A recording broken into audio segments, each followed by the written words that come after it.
Anti-wrinkle straws, trying to get rid of smile lines, worrying about forehead wrinkles, anti-aging pills and injections. Why does society teach women and girls to fear aging? Let's talk about ageism, and why embracing the years ahead can be empowering.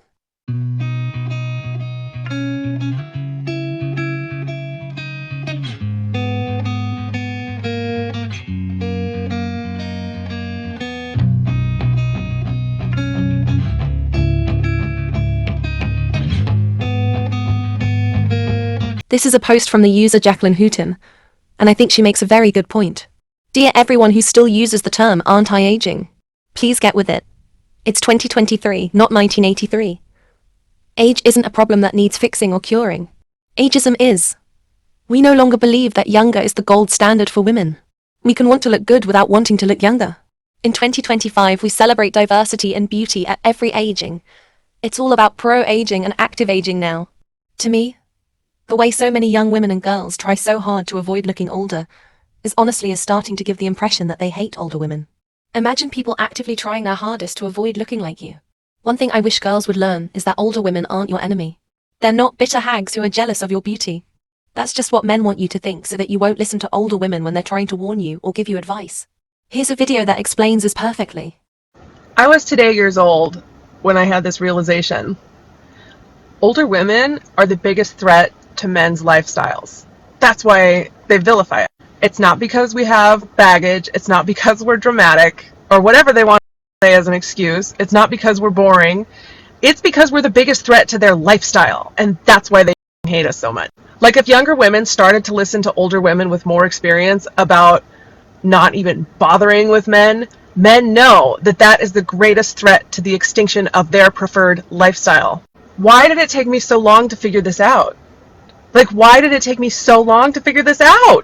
Older women are the biggest threat to men's lifestyle, to men's privilege, to men's existence. And that's why they hate us so much. Older women are the biggest threat to men's lifestyles. That's why they vilify it. Now, this is 100% true. And one of the ways that you can tell is what they say when they're trying to dismiss us. Us meaning us old hags. Now, as I've said before, you can learn a lot about what a person's running from based on what they lie about. Because what is their primary response to older women, even if all they're doing is living their best life outside of the validation of men? Well, she's bitter because she's all used up and no man wants her, which merits three separate responses. The first is that term used up and all the implications that such verbiage gives hint to. And the second is how it's categorically false. Aside from the fact that literally every friend I know who's in the dating world and over the age of 40, to say that they're in demand is an understatement. And the part that we are the way that we are, not because we weren't getting enough attention from men, but because we get too much and we continue to get too much. But those misogynistic men will not be swayed by the truth because they need to believe that narrative. They need to believe that the only reason why a woman would speak out against the system that they benefit from is because that woman just didn't get. This next clip is from Alikabert. Men are often seen as distinguished as they age, while women are seen as past their prime. Male actors and celebrities don't face the same pressure of aging flawlessly like actresses do. That's why men ever care about their age. Your value isn't associated with it at all. Nothing you get has to do with your age. You age into getting better, more money, and more work, and you're going to get better at your craft. This next clip is of an independent artist, Lola Blanc, who's 35 years old. It would be great if we supported more female independent artists who are older than 22 to 26 years old, because ageism affects them as well. They also have more experience, so a lot of them are very underrated. I wrote this article when I was 27 because music industry people had basically told me that if I didn't make it by 28 or 29, I should probably just disappear and become a songwriter for artists who are more marketable. I didn't listen, and I released music after 30 years old to some success for an artist who is not on anything even close to a major label. I mean, let's face it, maybe when I'm 60 years old, I'm not going to be up there with a crop top, with the same type of energy that I have right now to perform.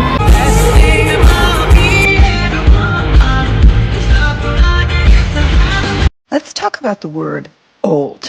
First of all, I don't get insulted when people call me old because, well, I have eyes and I can read the date of birth on my license.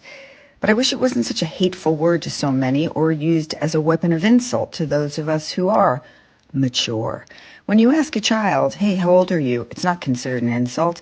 But if you're over 50, people freak the fuck out. How dare you call me old? I wish we could change that. But for now, how about we start using the word older? Like, I love following that older woman. She's so cool. Just a thought. I could be wrong. I have been before, but I don't think I've ever seen a main character in a TV show or movie who is over 50, single, childless, and happy. Not divorced, not widowed, not barren, just a woman who decided to live her life, or happens to be living her life, for herself. I realize now that all the time I've been pitching shows about me, that single, never married, never had a kid woman, I'm pitching to people who think this character is odd and not worth telling stories about. So here I am today and every day, hoping to show you that my life and other women living like me have things to say that matter. Capitalism profits off women's insecurities of aging by leveraging societal pressures and beauty standards to create a sense of inadequacy, which drives consumer behavior. The beauty, fashion, and wellness industries, among others, perpetuate unrealistic ideals through advertising, social media, and celebrity endorsements, promoting products as solutions to quote-unquote fix perceived flaws. This leads to overconsumption as women are encouraged to continuously purchase cosmetics, skincare, clothing, and diet-related products to align with these ideals. The result of this is not only a strain on women and girls' finances and mental health, but also significant environmental consequences, as overproduction and waste contribute to pollution and resource depletion. This cycle reinforces the idea that happiness and self-worth can be bought, keeping the market for these products thriving. Women don't have to look young to be beautiful. The essence of beauty transcends youth, as it is not tied to age. True beauty reflects individuality, confidence, and inner qualities, which are far more meaningful than physical appearance. Moreover, beauty should never define self-worth, as a person's value lies in their character, actions, and contributions to the world.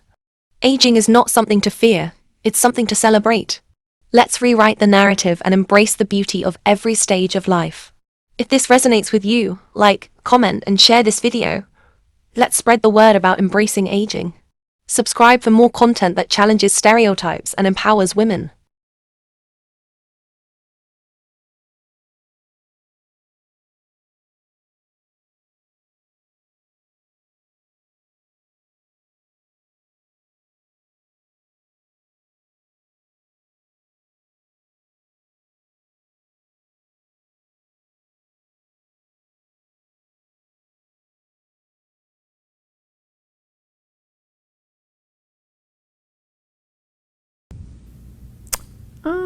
No.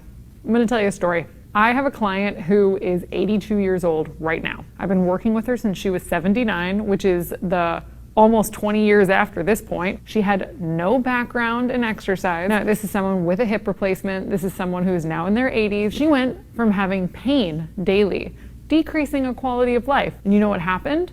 She can walk up 4 flights of stairs at her granddaughter's dorm room carrying groceries with no issue. This woman that I train literally comes in twice a week for 30 minutes. That's all it takes. What you should do later on in life, in your 60s, 70s, even 80s, the answer is move. Do it for you. Meet my friend Elaine. She's 80 years of age, and every time I meet her at the gym, she's mastered a new skill, and the level of difficulty just gets higher and higher. This time she's doing hanging leg raises, but she's staying midair as high as she possibly can, which takes amazing core strength as well as upper body strength just to hang there. So I was asking her, what are you doing next? And she said, I'm going to practice my handstands, as if it was nothing. So I had to film her. Look at her there. She's not even using the wall for support, and she's going to correct herself. Perfect form. She's so graceful coming down. I had to clarify, are you ex-yogi, ex-gymnast, ex-ballet? And she simply said, Laura, I'm ex-nothing. I just try and show up.